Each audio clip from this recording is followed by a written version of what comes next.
Simon? Oh, where are they? Betty, have you seen... Oh, that'll be right. Typical. Whenever I want any peace and quiet in this place, it's always like free drinks at Parliament House. Whenever I want to talk to someone, the house is emptier than Betty's head. Oh, well, that's their bad luck. Oh, Betty, I'm glad you're here.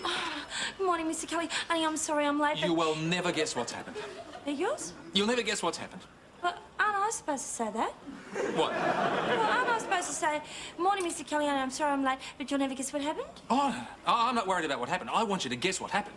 But I already know, Mr. Kelly. How? Well, because I was there. What are you talking about? Well, if I wasn't there, then it couldn't have happened to me, could it? No, not what happened to you. What's happened to me? Ah, did something happen to you? Yeah. And you want me to guess what it was? Yep. And you don't want to guess what happened to me? No. Are you sure? Yeah, because I'm sure. Are you positive? Betty. Oh, well, if you don't want to guess, I'll just have to tell you. It was Dunkley, my budgie. Oh. Give me strength. He got buried under the compost heap, Mr. Kelly. The one in the backyard or the one between your ears? The one... Oh. See, he was having a little nap in his scrap bucket. Betty. And I accidentally threw him out with last week's bread. Betty, Oh, please. terrible, Mr. Kelly. It was just terrible. I couldn't find him anywhere. And all I could hear was this little budgie voice going, shut the bleeping gate, somewhere under the compost heap. Betty, But you know, the funny thing was, when I finally dug him out, he looked sort of like he'd grown a bit and his feathers were all bright and... Betty, shut up. Mr. Kelly. Oh, I'm sorry, Betty, but look, it's not every day that I get to share something wonderful and exciting with you, and, well, today's an exception. So, Betty, prepare yourself. The council has commissioned me to design a bicentennial monument. Do you want me to post those letters that I typed up for you yesterday? Didn't you hear what I said? Yeah, the council gave you a job. No, Betty, this is not just any job. I mean, this is designing a bicentennial monument. I mean, people are going to gaze upon this for hundreds of years. Won't they get a bit bored? But, Betty, this is going to be part of history. I mean, when I finally meet my maker, I'll be able to look down from up above. Or up from down below.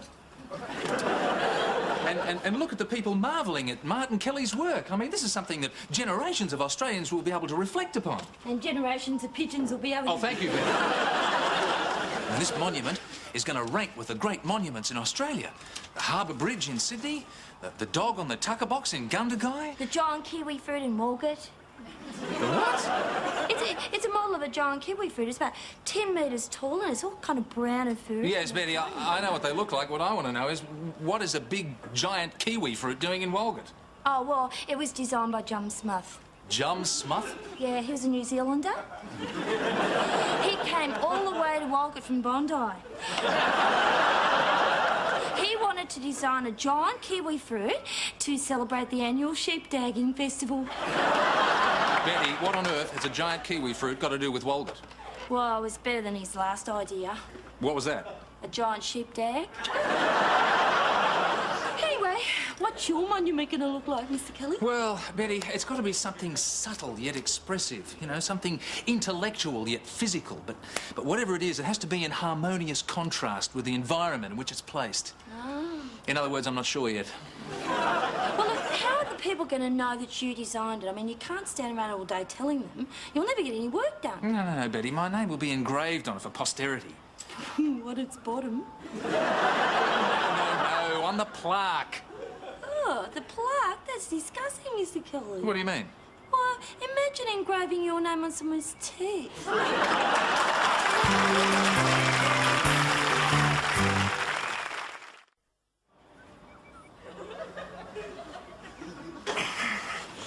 Simon, if you're not going to do this properly, we may as well not do it at all. Fine, that suits me. Simon! You're not leaving the room until I finish my sketch. Now, stick your chin out a bit. Yeah, you're as bad as Dad with his bicentennial monument. What do you mean? Well, you're both obsessed. I mean, he's running around like a madman trying to figure out what to design, and you're acting like an art school Nazi. What is your problem? Would you be happier if I paid you? Yes. No. Oh, come on, Deb, I hate posing. Oh, rubbish, Simon. You've always been a great poser. Thanks. Look, what is it? Well, I guess it's basically... Because I feel like such a wally dressed like this. Simon, with this work, I'm trying to recreate the feeling of the great revolutionary posters of the 60s. Now, I want a piece of art I can entitle People Power. Well, couldn't you get Jenny to pose for you? No, she's more pygmy power. Or Nudge? Definitely pizza power.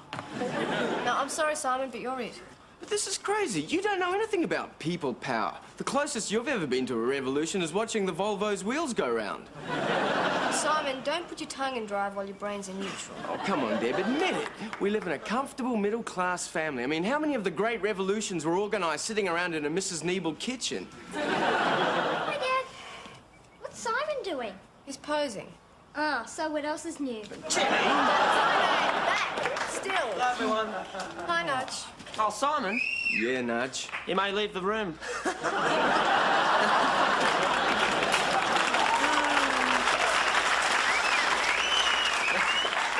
Nudge, what's with the black armband? Who died? Oh, no one yet. Well, take a look at this.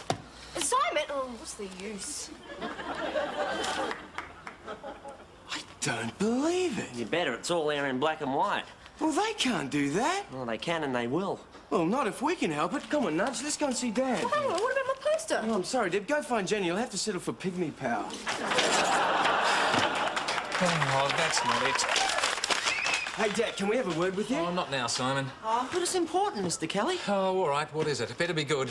Here, read this. Women's black lace bras down 30%. Women's knickers down 20%. Men's underpants half off. Sorry, Mr. Kelly, wrong page. Here, look at that, and I'll read the bit you had.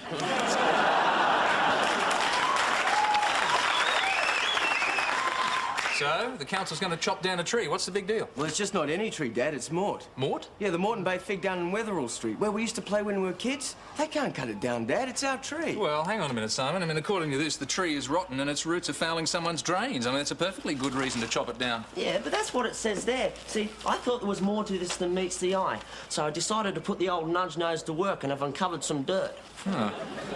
I didn't know you moonlighted as a gumshoe. Sticks and stones may break my bones, Mr. Kelly, but names will never hurt me. Unless they're written on a brick.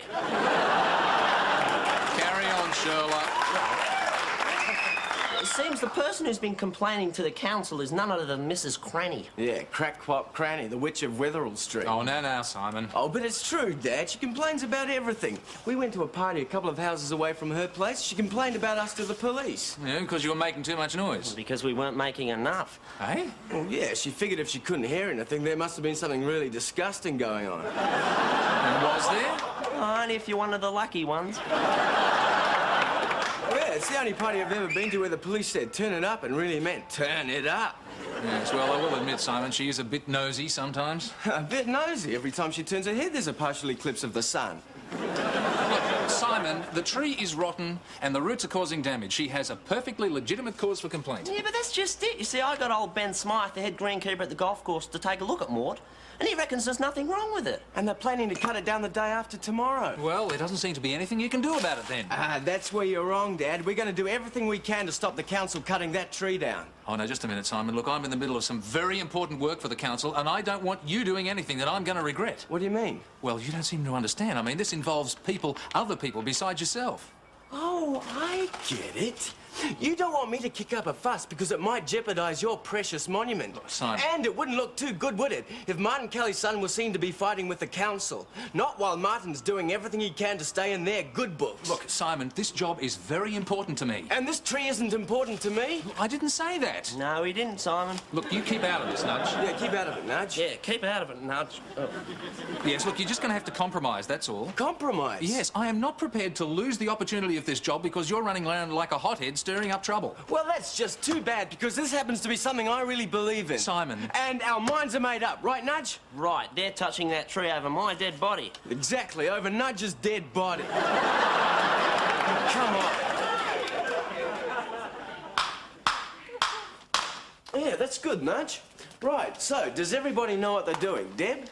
Yes, I've organised the petitions, and Tiffany and I will start the door knock at the crack of dawn. And where are you starting? At the coffee shop at around 11. That's the crack of dawn? All right, then, 10:30, but it's all under control. Great. Nudge? Oh, old Ben Smythe's doing a rip report on the tree. Oh, yeah, we'll need that. Jenny? Debbie and I are painting the signs. Oh, good. Jenny, there is one thing. I'm not sure you should go on this protest. Oh, rats, why not? Well, Dad wouldn't like it. You might get into trouble. Well, is this a people's protest or not? Yes, but, well, it's... Well, I'm a people's, aren't I? Yeah, I suppose you are, even though you're not a very big one. Deb, if there's a height requirement for this protest, what makes you think you will pass? She's got a point there, Deb. But, Jenny, I think Dad might get angry if we take you. I'm not going to be intimidated. I'm standing up to be counted. He might smack you. I'm protesting. I'm firm in my beliefs. He might buy you from watching television. I'm out of here. Okay, so that's settled. We're ready. Hey, hang on, Simon. What are you going to be doing? Nudge, someone has to take command around here. Who elected you? I did. You're all off doing other things. Anyway, we need a spokesperson for when we go down to see the council. Oh, don't worry about food. I've organised some supplies. Oh, good on you. What'd you get? Oh, a couple of dozen frozen pizzas. Nudge, how are we supposed to cook them if we're picketing? No need to, Deb. This is one straight out of the Nudge recipe book. Just grab a slice of pizza, whack a stick in it, and there you've got it. Got what? Pizza flavoured paddle pops.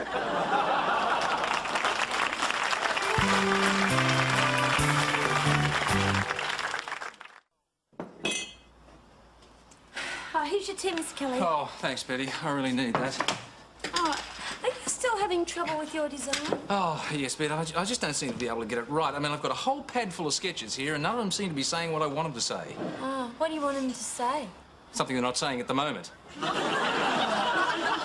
mean, this has got to be more than a monument. This has got to be a work of art. Oh, well, maybe I could help you, Mr. Kelly. Oh, come on, Betty. What do you know about art? I'll have you know I studied it in 3D for a number of years. Oh, I didn't know you were interested in three-dimensional art. I'm not. We did finger painting at Bulga Primary. 3D was a class I was in. I can see you're going to be a big help. Well, I'm highly thought of in the art world. Mrs. Watson, our teacher, made me paint monitor 2 years in a row. Because you were so good. No, because I kept having to repeat, and I ended up being the tallest kid in the class. See, I was the only one who could reach up and get the butcher's paper down from the top shelf in the cupboard. Betty. And I was also milk monitor. Betty, Because please. we had a dairy, and I used to have to bring a cow to school every day. Betty. Yes, Mr. Kelly? Look, I just want you to have a look at this and tell me what you think.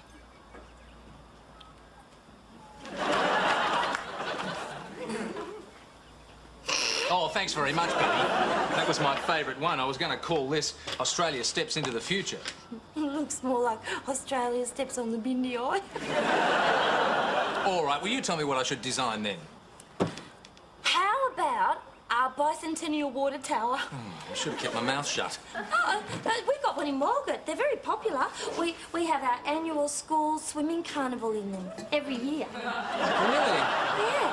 In fact, the fastest swimmer in our school was Lefty Maguire. Oh, do they call him Lefty because he was left-handed? No, he just had one arm. He could freestyle in a circle better than anyone I know. Betty, if he only had one arm, how did he swim? Clockwise. Till they banned him. What for? Breaststroke. Why did they ban him? Well, because Real Pickles told him, Mum. Well, that's definitely it. You know, that's the end of the water tower. No, I mean, what I really need is something unique to the area, something that'll express the way we feel about the environment. I've got it, Mr. Kelly. You have?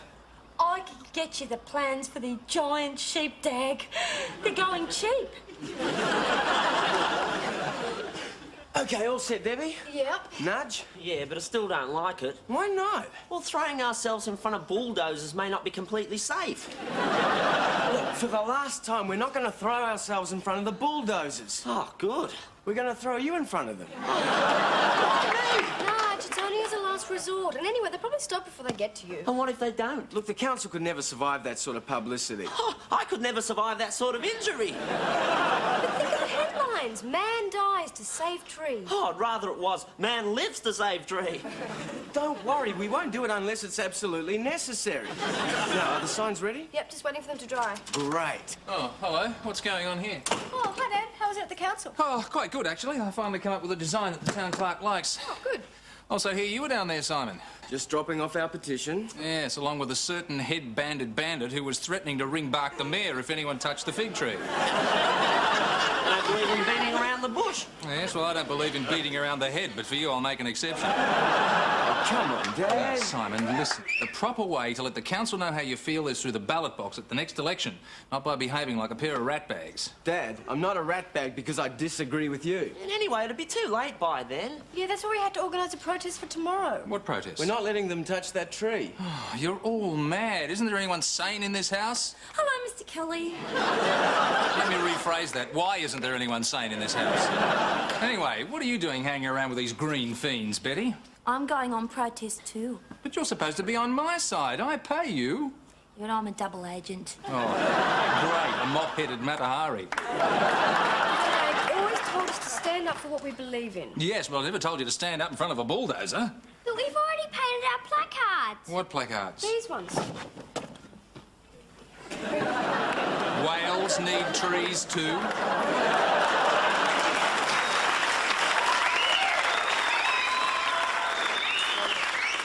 I'm an economist at heart, Mr. Kelly. No, you mean ecologist. No, she means economist. She's trying to save two things with the one sign. How about that, Dad? This is something we really believe in. It's important. Okay, well, the monument is important to me too. So? So if you carry on with this protest, you could get me... We could get you sacked. No, that's not what I'm saying. Yes, it is. Yes, it is. Yes, it is. Look, Dad, you've always told me to stand up for what I think is right. But if you tell me different now, I'll just have to back down from something I really believe in. Well, look, Simon, it's... Oh, all right, go ahead, but just be careful. Thanks. Thanks, Mr. Kelly. That's all right, but I still think you're going about it the wrong way. Oh, come on, Mr. Kelly, can't you see us there, shoulder to shoulder? I mean, it's about time we stood up for the trees. Nudge, it's about time you came down from the trees.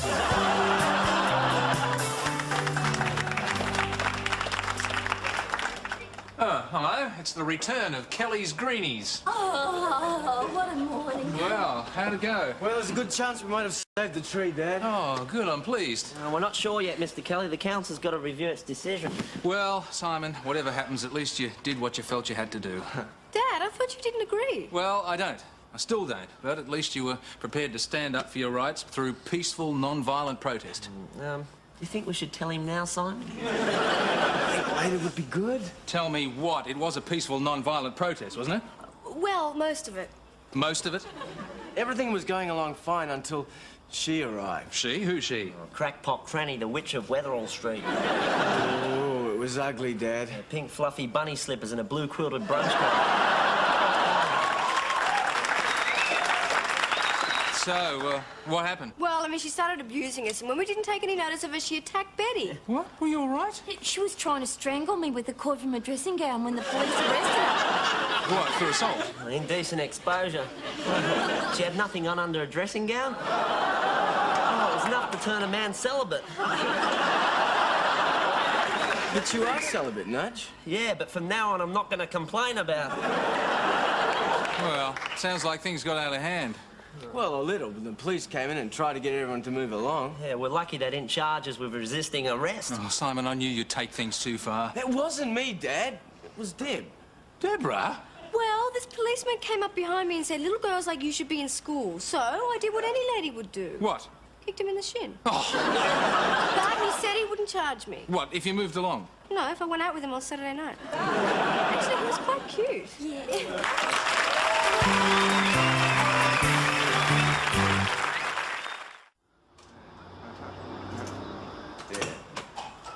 Yeah. Uh-huh. Hi, Deb. Nudge. Hi, Dad. Mr. Kelly. Oh. Why the long faces? What's wrong? You two should be on top of the world. Oh, I think we're all suffering from PPD. Eh? Post-protest depression. Yeah, it's like postnatal depression, Dad. No, Debbie, postnatal depression's a fallacy. I know from personal experience. Wow, you've never given birth. No, but I was extremely happy when I was born. It's just his mother was ready to kill herself. Oh, who was that on the phone, Simon? The mayor. The mayor rang you? He rang to say they're not going to cut down the tree.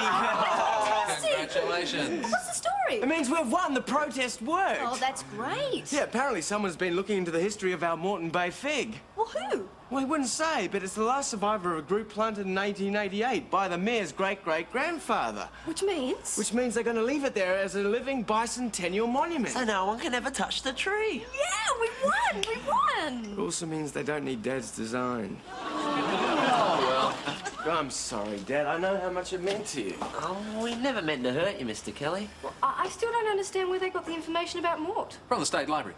Dad? Oh, well, I mean, that's where they would have had to look if they had to look.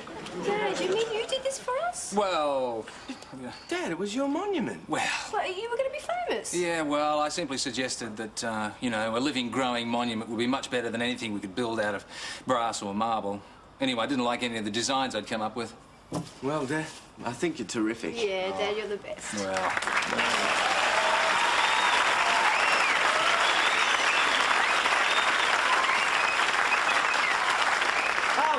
Oh, well, cheer up, Mr. Kelly. There'll be other bicentennials. Nudge. Forget it.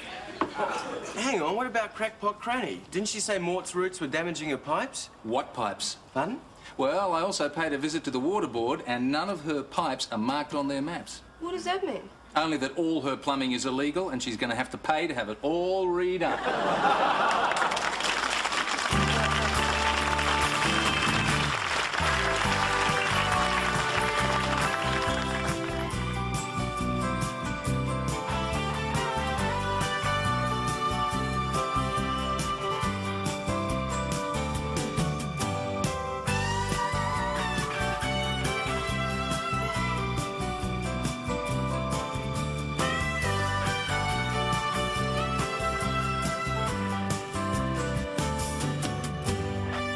The show is recorded in front of a live audience.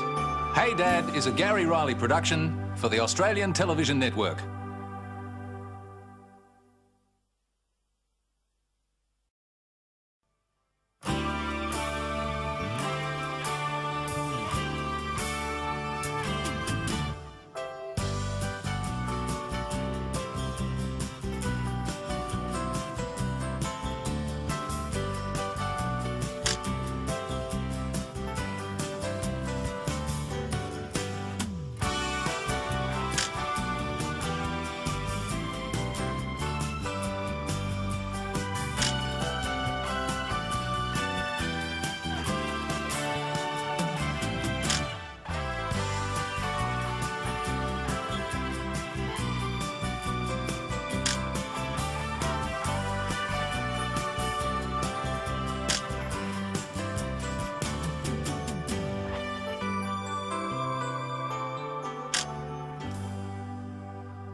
Oh, where is it? Where has it got to? I mean, it's not asking too much, is it? No, Dad.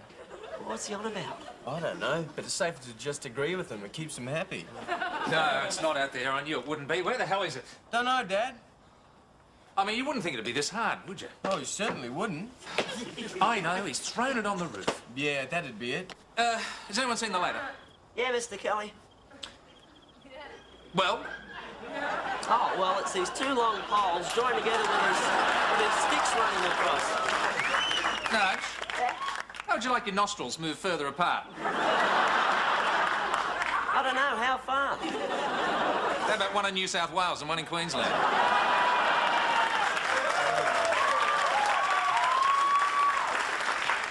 Well, I don't think I'd like that very much. Well, we'll ask the question again and see if we can guess the correct answer. Where's the ladder? That's in the side passage. What do you want the ladder for, Dad? Look on the roof. What are you looking for? The paper. Oh, right. I said the paper. Is there an echo in here? Simon, I said I'm looking for the paper. Yeah, Dad, I heard you. What's that you're reading? Oh, you mean you're looking for this paper? Well, which paper did you think I might be looking for? Oh, you might have been looking for last night's paper. Nudge, why would I be looking for last night's paper? To throw it out? It's my paper. And I'll cry if I want to.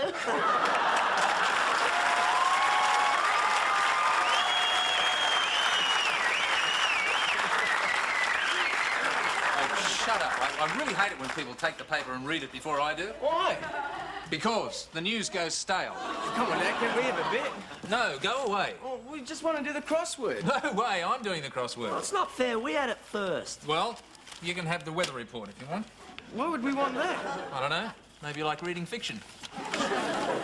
Oh, hang on a minute. Would you look at this? Who did this? Jenny? Yes, Dad? Would you come in here, please? All right, all right. What have I done now? So hang me.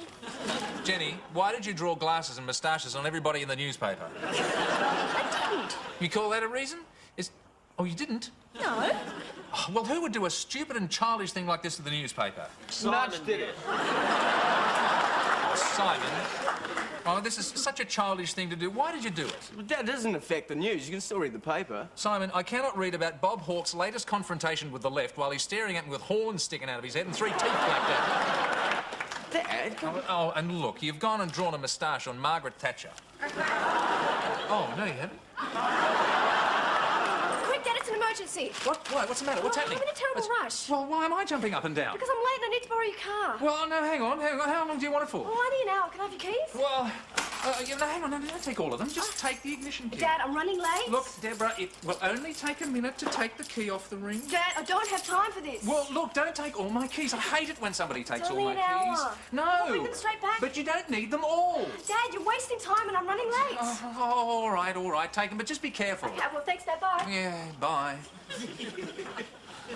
Oh, what are you doing? We're doing a crossword, Dad. Well, I wanted to do that. We left you half.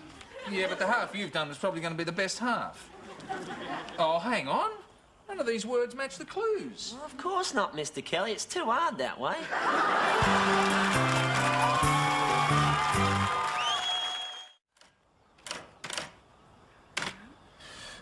How's that letter coming, Betty? I'll finish in a minute, Mr. Kelly. S-I-R. Okay, can I have the petty cash tin? Please. Now, is this a business expense or a tax evading rort? What? And this is company money, Mr. Kelly, and it may not be used for personal reasons. Rubbish. Give me it. No! You are always doing this. You borrow company money and you put in IOUs and you never pay them back. Well, it's my company, it's my money, so where's the harm in that? Well, because you are embezzling. You are embezzling it. What? You are embezzling the money. Embezzling. Because? I'm embezzling the money. Well, don't expect me to give you the petty cash din. I am not helping you in your life of crime. Look, Betty, give me that. It's locked. Of course. Well, where's the key? You know, safe place. Where? In the petty cash tin. Betty, why on earth did you put the key in the tin? So it will be safe from thieves. Betty, there are no thieves in this office. No, but there's a great big embezzler. Maybe I should leave the petty cash tin at my place. Very well, but how do you propose to open the tin if the key is locked inside? Because I have a spare key at my place. Well, that's where I've got you this time, because I also have a spare key on my keyring, which is in my pocket. No, it's not. What's that? It's gone. Oh, someone has stolen your pocket. Of course now I stole my pocket, you great mutton mine. My keys are gone. Oh, well, maybe someone embezzled them. Oh, no, it's all right. I remember. Deborah borrowed them last night. Deborah, wake up! Oh, God, will you look at this? Deborah, are you here? Is anyone here? Can anyone live in this? Dad, what's up? Why are you yelling? Look, Deborah, come on, get up. It's 10 o'clock. Oh, Deborah, come on, wake up. Dad, go away. Will you look at this room? Why don't you clean it up? I did. When? February. I mean, we can turn this place into a tourist attraction. Well, I mean, people pay fortunes to visit disaster areas. And they flock to Pompeii every year. They can come here instead and save on the airfare. Dad, did you come in here to talk about the state of my room? No, I came here to find my keys. I bet they're in here. Oh, I'll bet they're not. No. Dad, hang on a minute. Dad, you shouldn't do that. Why not? That's a lady's handbag. This isn't a lady handbag, it's a mini-skip. More junk in here than a building site. Now, where are my keys? Dad, there's something I have to tell you. Look, Deborah, never mind about that. I am very, very busy. Just tell me where my keys are. Well, Dad, they're not here. Well, Deborah, how am I supposed to start the car without the ignition keys? Well, that's not a problem, Why not? because the car's not here either. Oh, why not? Well, because it was a bit hard to drive it after I lost the keys. You lost the keys? Where did you lose the keys? Betty, why are you laughing? And I warn you, you are this close to a violent death. Well, I mean, it's so funny, isn't it? I mean, every time someone says they've lost something, somebody else always says, where did you lose it? And I mean, if you knew where they lost it, it wouldn't be lost, would it? I mean...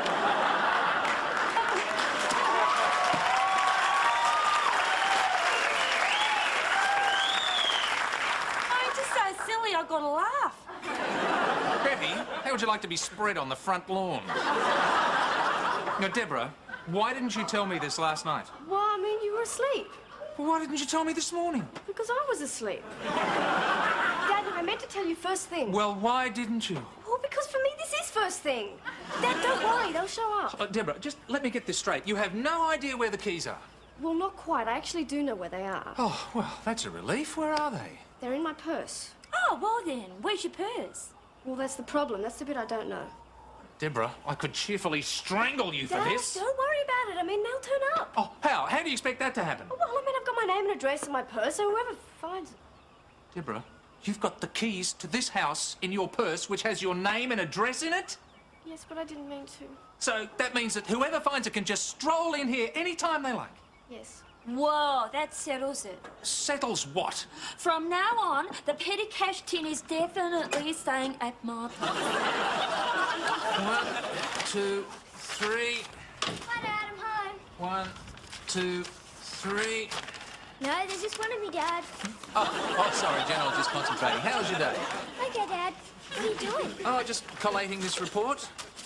Why don't you do it in the office? Because Betty's in there.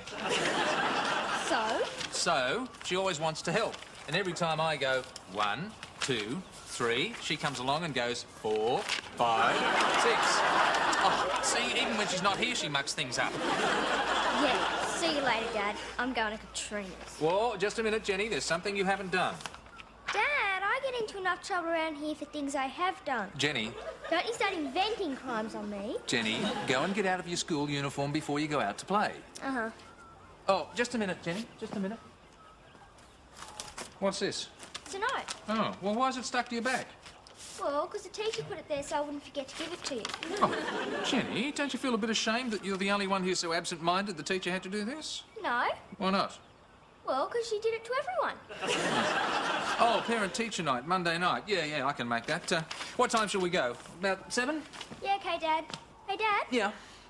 Can Betty come too? Betty? Why Betty? What for Betty come to? Well, because it's not fair. All the other kids get 2 parents and I only ever get 1. So I thought maybe Betty could come to make up the numbers. No. No what? No, Betty. You call me Mr. Kelly? No, Betty. Betty, can you come to my parent-teacher night? No, dear, she doesn't want to do that. Yes, I do. No, she doesn't. No, really, Mr. Kelly, I don't mind. No, Betty, it's Monday night. You've got too much on. Have I? Yes, you've got to wash your hair. No, I don't. All right, well, you've got to vacuum your goldfish. No, I don't. All right, well, you've got to take time to look for a job. I've already got a job here. Not if you go to parent-teacher night, you haven't.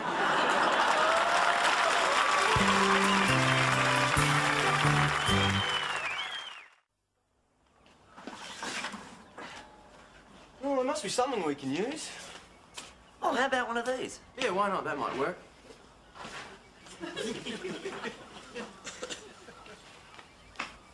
Hang on. Could have sworn I had 4 chairs. Oh, I don't know. Things in this house just seem to grow legs and walk away. Hi, Dad. Hi, Jenny. Oh, Jenny, Yes, Dad? did you take one of the chairs? No. Well, somebody must have. It's gone. Maybe it grew legs and walked away. Don't start saying smart things back at me. Now, just go and get your school bag. Dad, I'm going to Katrina's. No, go and get your bag. I want to vacuum it out. Go on. Mush, mush. It's not fair, just because I'm the youngest. Go. You want a coffee, mate? Yeah, okay. Oh, Simon, did you know we've been chaggled? Pardon? Chaggled. We've been chaggled. What's chaggle, Mr. Kelly? Oh, it's when a burglar comes and takes your chairs, only you don't get burgled, you get chaggled, you know. The chagglers come and chaggled our chairs. I can't put it more simply than that. Try it. One of our chairs is missing. Oh, Dad, there's a simple explanation for all of this. Oh, you say? I mean, one of our chairs disappears into thin air and you say it's simple. Mr. Kelly, you've always had 4 chairs, right? Yes, but now... Oh, you still have. You've got 3 here. Yeah? And 1 in the Volkswagen. Oh, yeah. Just a minute. Why is one of my chairs in your Volkswagen? Dad, you owe it to us. Oh? Who owes what to who? Mr. Kelly, you may recall that the last time you used our car, you blew it up. I didn't blow it up, it blew me up. Turned the key in the ignition and a big flame shot up my inside leg. I only got out just in time. But you left our seats to burn, so it's only fair that you replace them. Just let me get this straight. One of my kitchen chairs is in your Volkswagen. Yeah? Dare I ask why? Oh, because you only had 1 deck chair. You got a deck chair in the Volkswagen? Yeah. See, there's no top on it, and it's good for sunbaking. I want my chairs back. Dad, it's only temporary until you replace the other ones. I replace? What about you replace? If you want to see your kitchen chair alive again, you replace those seats. My kitchen chair is being held at ransom. I don't believe this. Oh, I can prove it to you. We can cut off its ear and send it to you. Give me my chairs back and stand up to dry. Oh, but Dad... No, Simon, no. I will not negotiate with terrorists. Go. Jeez, I don't believe you, kids. You've got absolutely no respect for other people's property. You steal my kitchen chairs and Deborah loses my keys. It's not good enough. Uh-oh. Deborah, come back here. Yes, Daddy, do. And cut that out. Now, give me your keys. My keys? But why? Because I lent you all mine and you lost them, so it's only fair that you give me yours until we can replace them. Dad, this is going to be very inconvenient. Well, Deborah, you should have thought about that before you lost my keys. Well, I don't think it's fair. Well, I don't think it's fair that Betty can't come to my parent-teacher night. Oh, Jenny, be quiet. Here's your chair, Dad, but I still say you could have spared it until we got new ones. After all, it was your fault. Dad, I want to know how I'm supposed to get in the house at night if you've got my keys. This is how dogs kill bears. Beg your pardon? Well, they all attack from a different direction. They each grab a piece until the bear has a nervous breakdown and dies for it. Why can't Betty come? All right, Betty can come. Dad, I still want to know, how am I supposed to get inside the house without my keys? Ring the front doorbell.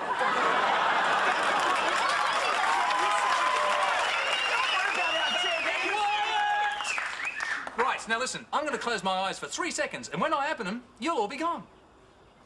Damn it. All right, you close your eyes and I'll go.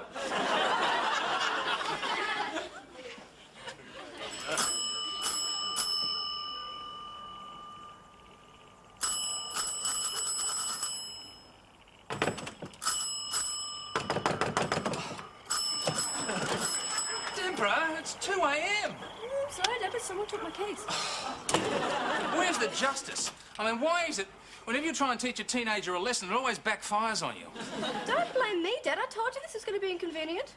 Yeah, right, but it was supposed to be inconvenient for you, not for me. Dad, I can't help it. You told me to ring the doorbell, so I did. Oh, and that's another thing. How come I'm the only one that wakes up? I mean, my room is down the other end of the house, the door is closed, I've got the pillow over my head. I mean, why didn't Simon wake up?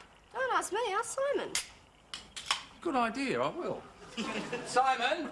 Simon! Dad, what are you doing? Oh, I bet he's wide awake. He's just too damn lazy to get up and open the door. Simon! What is it, Dad? There you go.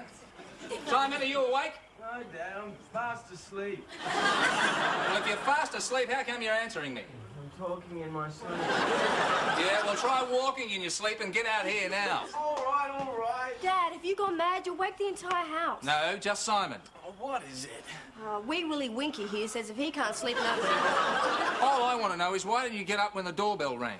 Doorbell? What doorbell? I had to ring the doorbell because I didn't have my keys. Oh, is he still on about that? Look, Dad, give Debbie her keys. No way, then I won't have any. Oh, look here, I got some cut for you. Now give Debbie Oh, hers. Simon, thank you very much. I really don't know what to say. Yes, I do. These are no good. Oh, what's wrong now? Well, they're all the same colour. That's right, Dad, that key colour. It's the latest thing in keys. All the new season keys are that colour. No. You see, you don't understand. My old keys, you see, the front door, it had a round one, but it was bronze, you see, and the side door, well, that was a round top too, but it was silver. And, well, you see, I mean, these are all the same colour. I can't tell which is which. Come on, Dad, look. This one has 3 little teeth, and this one has a triangle bit. See? It's easy to tell apart. All right, fine. You have the new keys then. I don't care. All right, well, what are you going to do when you come home in the middle of the night and it's pitch black and you can't tell the one with the 3 little teeth from the one with the triangle? What are you going to do then? Simple. I'll ring the doorbell. See you then. Thanks, bye. Deborah, I could kill you for last night.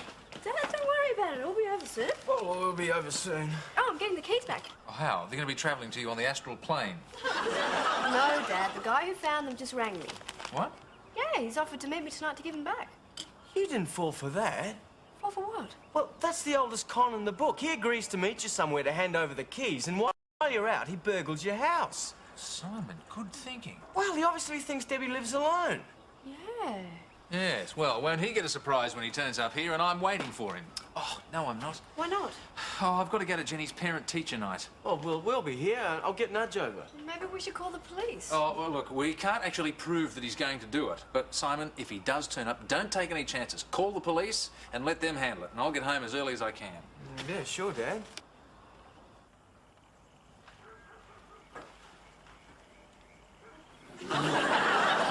Did you hear something? No, I don't think so. Did you hear? Don't do that. Hey, I think someone's coming. All right, don't move. I want you. These hands are inches. The YMCA's legal. Watch it. Watch it. Don't move. Don't move. Oh, shut up. Oh, shut up. Oh, Simon, this is your idea of not taking any chances, is it? Oh, sorry, Dad. We got a bit carried away. Dad, it's only you. How was the parent-teacher night? Oh, terrible. Jenny's out in the car in such a mood, and Betty's trying to coax her out of it. We did something wrong. I don't know what. So, no sign of the burglar, eh? Not a thing.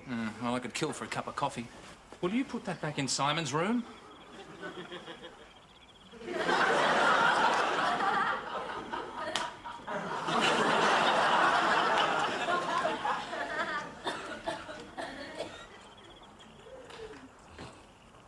Is anybody home?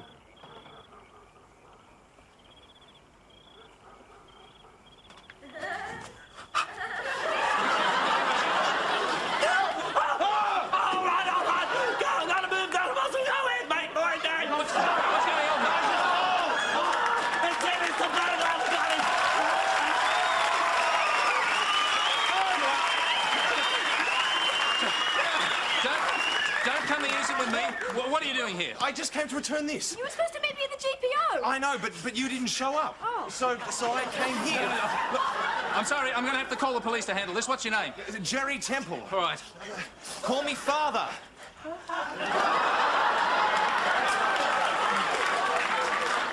Yes, I'll call your father, all right, but first I'm calling the police. Dad, No, just a minute, Simon.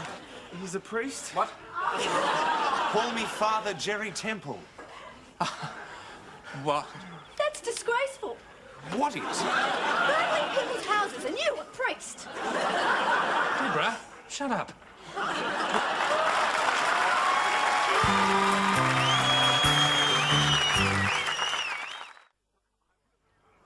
Look, I really am very sorry about It's all all this. right. Look, it's perfectly understandable. Mr. Keller. Oh. Oh, Betty, this is my secretary, Betty. This is Jerry Temple. Oh, pleased to meet you. And this is Jenny, my daughter. Are you a burglar? No, I'm a priest.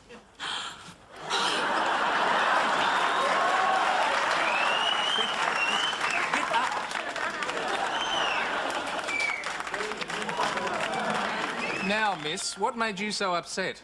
Well, you got it all wrong. But you wanted two people to come to your parent-teacher night, and you got two people. What was wrong with that? Well, you weren't supposed to come together. All the other kids' parents are divorced and they come separately. But you two mucked it all up. I don't know. Kids, they drive him. Oh, of course, you wouldn't know about that, would you? Just, excuse me, just see how the coffee's going. Nearly ready.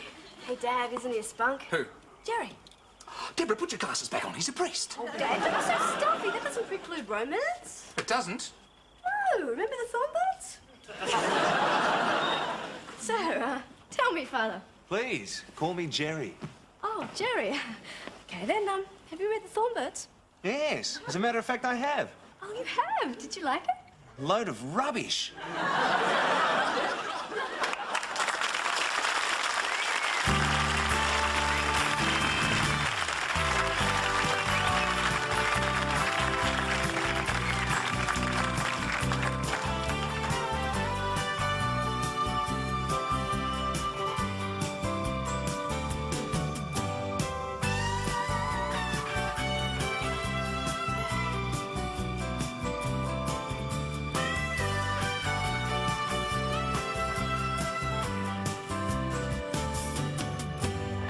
show is recorded in front of a live audience.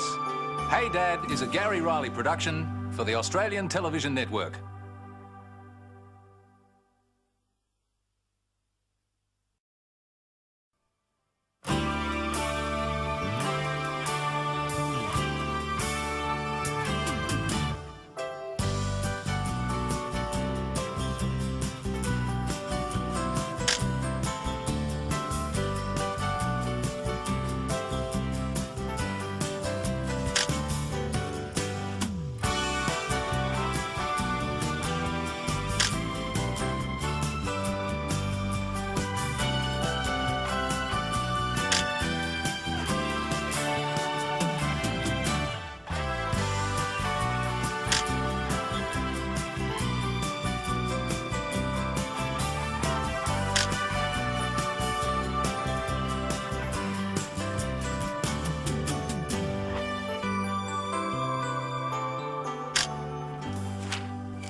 Nudge, do you want to swap sections?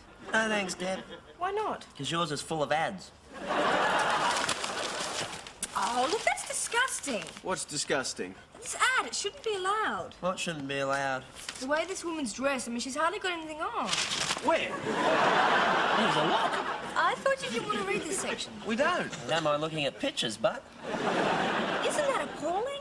Yeah, the picture's so small you can hardly see anything. Well, you can if you squint, Simon. Oh, yeah. Oh, it's so annoying. I mean, why do advertisers always put women in tiny little bikinis? I mean, what do they think they're selling? Tiny little swimsuits.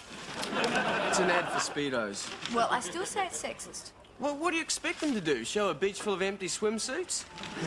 Yeah, then we could play Spot the Girl. Well, maybe that ad was a bad example. But I mean, look at this one. I mean, don't you think that's awful? But that's Roger Clemson advertising insurance. Yeah, that's right. Look at what he's not wearing. But he's not wearing anything. He's fully dressed. Exactly. He's wearing a three-piece suit. I mean, once again, it's the old double standard. What are you talking about? Well, I mean, if he was a woman, he'd be wearing a bikini. If he was a woman, he'd have to wear a bikini. That's right, because of the advertiser's sexist attitude. No, because no one would look at a woman with a face like that. Jenny, do you mind? You could possibly knock on the door before you kick it down? Come on, Dad, hit me. Jenny, I might be annoyed, but I'm not that annoyed. No, come on. No, come on, Dad, hit me. Have you done something I should know about? No, I just learned some new karate moves and I'll try them out. Well, not on me, you're not. Coward. Ah, go and pick on someone your own size. Oh, please. No. Can't I sort of just push you a little? Oh, Dad, you're no fun. You won't take my karate seriously. Jenny, of course I take it seriously. That's why I don't want to hit you. But you hit me yesterday. Yes, but yesterday you deserved it. Oh, so you mean if I do something wrong now, you'll hit me? Not necessarily. I might punish you by not hitting you. Oh, Dad. Oh, look, Jenny, karate is all very well, but why don't you take up something a little less violent? Such as? Such as something to do with nature. Such as? Well, what about the garden? I mean, that's full of interesting things like trees and flowers and bits of rusting Volkswagen. Yeah, the garden. Thanks, Dad. I know just what to get. Oh, you're going to get a little friend for Griselda, your carnivorous plant. No, I tried that. Oh, what happened? She ate it.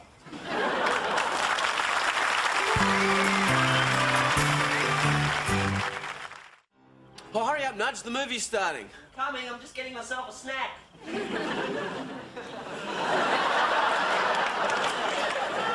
Oh, you haven't missed anything. Oh, great. Arnold Schwarzenegger's my favourite actor. I've seen 35 of his films. He hasn't made that many. No, but I've seen this one 17 times. That helps build up the number. Oh, Nudge, you sure you got enough to eat? It's just a snack, Mr. Kelly. Yeah, just don't go eating any meals between snacks. No, this is all good for you. I've covered all the 5 basic food groups. You have? Yes, we've got potato chips, cake, chocolate, biscuits and ice cream. So, what are we watching? Terminator.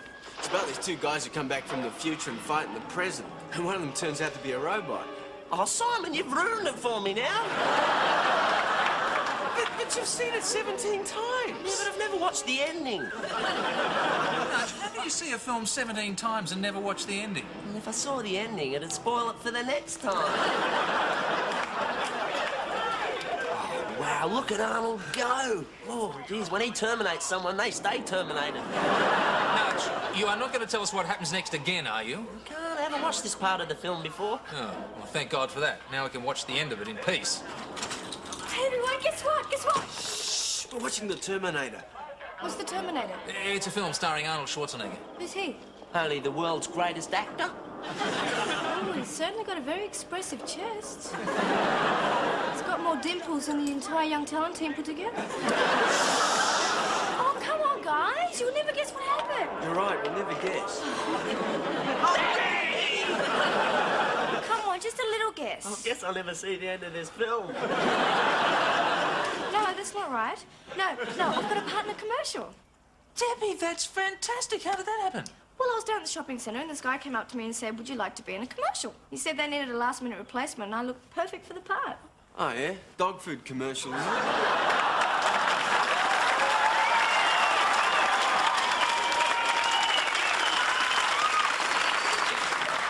No, Simon, it happened to be a soft drink commercial and he said I had the perfect face for it. Debbie, that's the oldest, corniest line in the book. Nobody ever falls for that one. Well, they haven't when I've tried it. But it's true. Look, I've even got his card. I have to be on the set tomorrow. Oh, that's terrific, Deb. I'm really pleased for you. What exactly would you be doing? Oh, just frolicking around on the beach in this. Over my dead body? Oh, I'm not going to have any daughter of mine appearing on national television in a piece of string. Dad, it's just a bikini. There's nothing to it. Exactly, there's nothing to it. But listen, Deborah, if you've got the perfect face for this commercial, how come you're going to be showing off the rest of your body? Because, Dad, it'll be very tastefully done, and besides, it's essential to the plot. The plot? This is a soft drink commercial. Girl meets drink, girl drinks drink. End of story. Dad, I think you're taking it all too seriously. Thank you, Simon. Yeah, nothing will happen. Thank you, Simon. Oh, there'll be hundreds of girls taking part in this commercial, and Debbie's face will probably end up on the cutting room floor. It's not her face I'm worried about.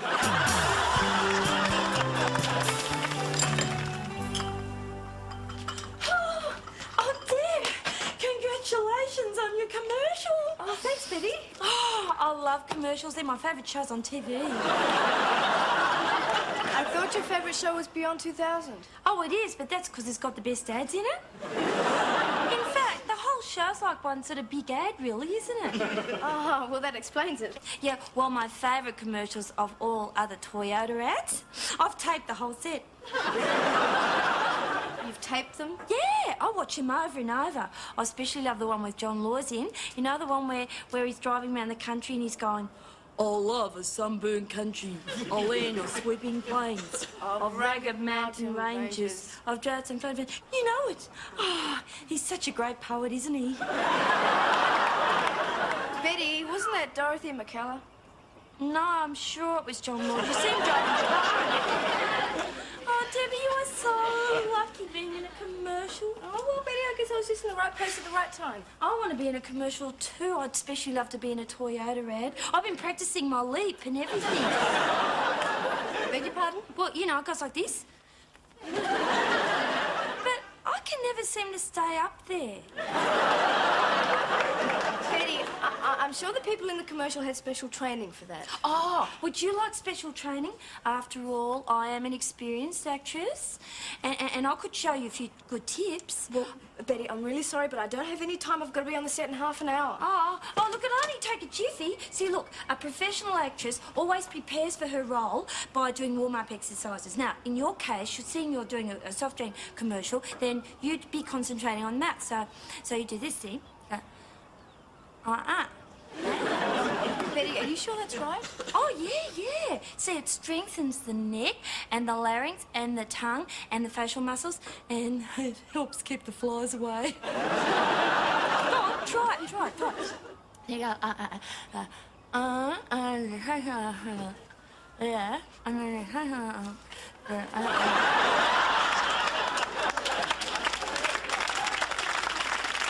Hi, Jen. What you doing? I'm feeding my new pet. Did what you said, found myself a new interest. Oh, that's nice. Where is it? Fluffy's in that chocolate box over there. Fluffy. That's a lovely name. Jenny! Dad, stop it! You scared Fluffy. Jenny, I don't know whether you've noticed this, but your pet is considerably more scaly than Fluffy. Yeah, well, it's supposed to be. It's a blue-tongued lizard. Called Fluffy? Yeah, well, all girls my age want a pet called Fluffy. Anyway, if I'd called her Scaly, you wouldn't let me keep her. But why a blue tongue? Because blue's my favourite colour. Yeah, well, I suppose it's all right, just so long as it's house-trained. Oh, yeah, I've trained it to come to the house already. That's not quite what I meant. Oh, hi, everyone. Ah, Chuckies. There's a monster in there! In the toolbox! Simon, it's a blue tongue. But, Dad, it's a wild animal. It shouldn't be in here. Those things untamed are liable to do anything. That hasn't stopped us having Nudge in here. But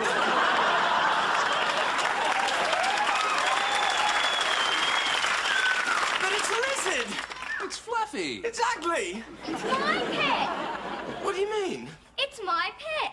I gave Steve Johnson 17 marbles, 2 yo-yos and a karate chop for Fluffy. A karate chop? Yeah, well, I couldn't beat him down, so I beat him up. Jenny, that is no way to do business. Why, do you think I gave him too many marbles? I think you've lost your marbles if you want to keep a lizard as a pet. Why? Well, because girls don't keep lizards. They have cute pets like bunnies, guinea pigs, or kittens. But Fluffy's cute. She's got a lovely smile. Yeah, but she's not right. Look, tell her, Dad, it's not right. Tell her she should have more girly-type pets. Look, Simon, it's got nothing to do with me. Jenny can keep whatever pet she likes, within reason. Well, keeping a lizard is unreasonable for a girl. No, a water buffalo is unreasonable. But she can keep a lizard so long as she looks after it properly. Well, that's my point. Girls don't know anything about lizards. It's not in their nature. I mean, any normal girl would run a mile if she saw a lizard.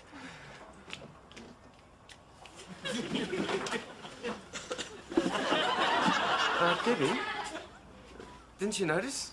There's a lizard in the chocolate box. Yeah, but I don't like soft centres. Isn't this exciting? We're going to see Debbie on real live television. Yes, I just hope we don't see too much of her. Dad, there's not a lot you can show in 30 seconds. Oh, I don't know. There's that shampoo commercial where you can see quite a bit of the woman. Nudge! Shower recess. Isn't it exciting? I'm sitting next to a real live TV star. I don't know what all the fuss is about. Debbie probably won't appear. If we see her at all, she'll probably be the third bimbo on the left behind the giant soft drink can. It's starting. Better watch closely. There she is. Oh, see, if you blinked, you would have missed her. And there. And, oh, no, wait a minute. That's Yes, not you. it's my elbow. And there! Oh, Debbie, you're everywhere. Look at that soft drink away. Oh, what a thirst! What breath control? What? Oh, nothing? You're a star! That was fantastic. See, I knew those math exercises would work. Yeah, thanks, Betty. I couldn't have done it without you. Debbie, you were terrific. Hey, with the right agent, you could be a bigger star than Arnold Schwarzenegger. What do you think, Simon? Oh, it was all right for a soft drink commercial. Oh, Simon, you're just jealous. I mean, you're so used to being the centre of attention, you can't stand it when somebody else gets the spotlight. That's not it at all, Debbie. I just can't believe the way you've sold out on all your principles. I mean, what about sexism and advertising? Simon, this is entirely in line with my principles. Yeah? What principles? Principle that I'm getting paid lots of money.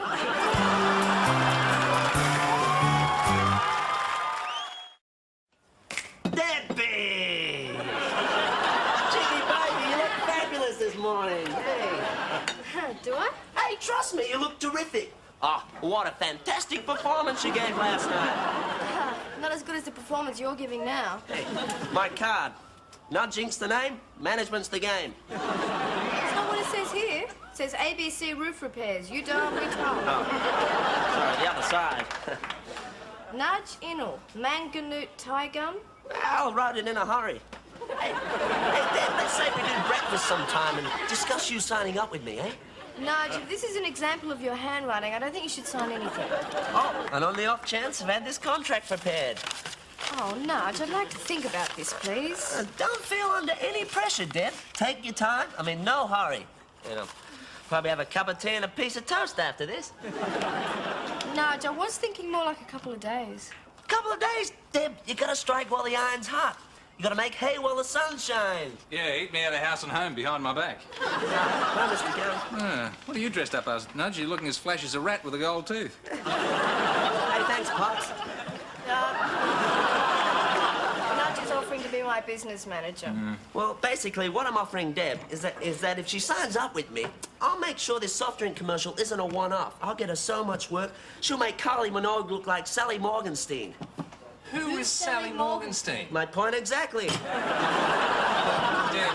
I don't think you should get too carried away with this commercial business. Oh, why not, Dad? I mean, they pay good money. It's a lot of fun. Look, Deb, you've put a lot of time and effort into your studies, and I don't want you leaving art school before you finish your course. Dad, I won't leave school. I just want to think about doing a couple of commercials. Hey, you think about it for a couple of days, Deb. And in the meantime, Mr. Kelly, if I can be of any use to you... Yeah, terrific. Thanks, Nudge. I could do with a hand fixing the roof. Here you are, Betty. Special delivery. Oh, I've never had a special delivery before. Yes, well, don't get too excited. Special delivery means I brought it in here from the kitchen where Nudge handed it to me. Oh, it's Debbie's official photograph that I ordered from Nudge Inc. Official photograph? Let's see. Yeah.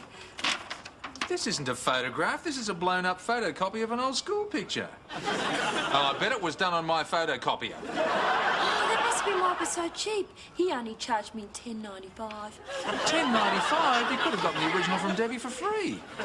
Could I? Yeah, for $5 you could have got her to come in here and do a tap dance. Oh, no, I'd never ask her to do that now that she's a star. Anyway, it's personally autographed. Not by Debbie, it's not. Oh, how can you tell? Because it says, best wishes, love, Nudge. Hey, Dad, can you tell Simon to stop picking on me? I'm not picking on her. I'm just trying to make her see sense. You're trying to make me get rid of Fluffy. Only because people call you a tomboy. Look, keeping a lizard is an unladylike thing to do. No, it isn't, Simon. I know plenty of ladies who keep unusual pets. Brenda Paget of the Walga Co-op kept live snakes and nobody called her a tomboy. What do they call her? Long distance.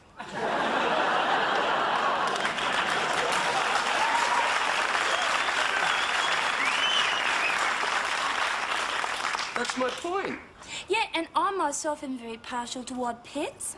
At one stage, I had 2 goannas, a goat, 3 turkeys, and a slug farm. A slug farm? Yeah, it used to be an ant farm, but then the ants moved out to the kitchen and the slugs moved in. The slugs weren't quite as active as the ants, but they left prettier trails. Betty, that was in the country. In the city, we're a bit more sophisticated, you know? Girls do girls things, boys do boys things. So, boys don't do things like playing with dolls? No, any normal boy wouldn't. Not even dolls called Mandy. Mandy? Isn't that one of Debbie's dolls? Oh, yes, 'tis now. Used to be Simon's favourite toy. He used to spend hours washing her hair, playing with her in the sand, throwing her on the roof. Yeah, Simon's always known how to show a girl a good time.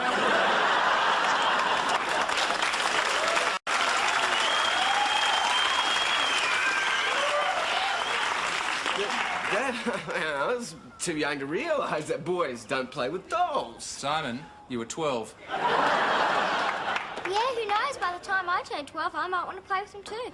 So you see, Simon, what sex you are has nothing to do with what you're interested in. It all depends on the individual. Yeah, maybe, but I was just worried that people might call Jenny a tomboy. Well, I'm not. Anyway, they'd be wrong. I'm not a tomboy. That's sexist. I'm a tom person. Baby, what do you think? Well, Nudge, it's fine as far as contracts go, but there's just a couple of little things I'm a bit worried about. Oh, yeah? Yes, like clause 1, for instance. It says here, the heretofore above-mentioned party of the first part shall, for the purpose of this contract and pursuant to the agreement herein, be known within the meaning of these terms as the party of the first part. Ooh, that's right. Yeah, that's right. Nudge, what's it mean? I don't know. Copied it off my mother's insurance policy. Thought it looked important. I thought we ought to have it in. Yeah. So that would explain why clause 2 says that I'm Ingrid Naritas and I have to pay you a premium of $75 a month. Oh, now skip all that bit. See, clause 25 is where it becomes relevant to you. Ah, you mean the part where it says Nudge Inc. has complete control over my life story, my likeness, all past earnings, all future earnings, all merchandising, and any cans of soft drink I have in future earnings. Yeah, that's it. Nudge, it's a bit steep, isn't it? Oh, well, you can drop the cans of soft drink then. All right. Hello? It's the producer of the ad. Yes. No problem at all. Sure thing. Okay, I'll see you then. Bye-bye. He wants me to do another ad tomorrow morning for vitamins. I've got to be there at 5 a.m. See, I told you if you stuck with me, you'd get more work. Nudge, I haven't signed with you. Well, that's right. Just imagine how much work you would get if you do sign.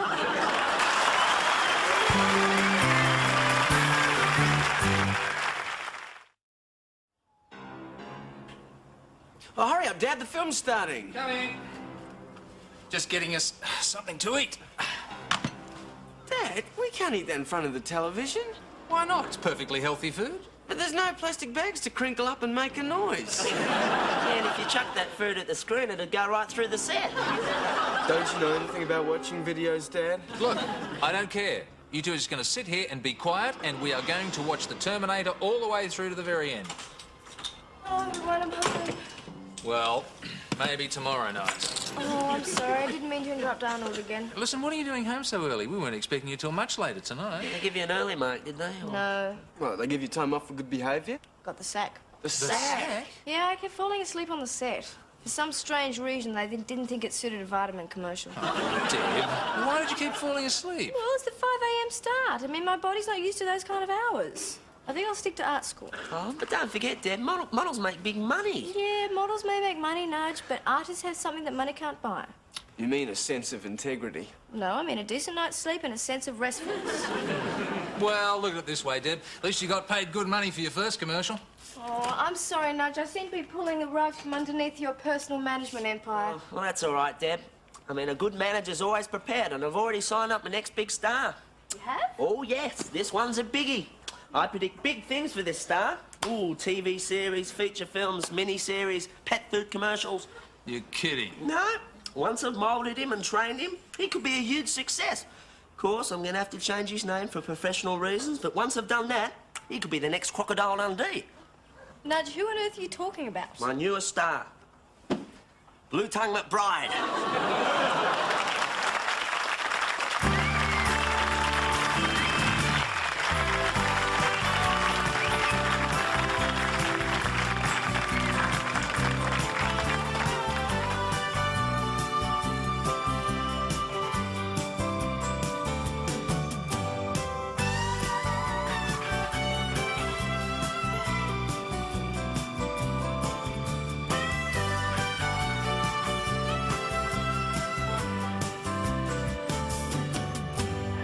The show is recorded in front of a live audience.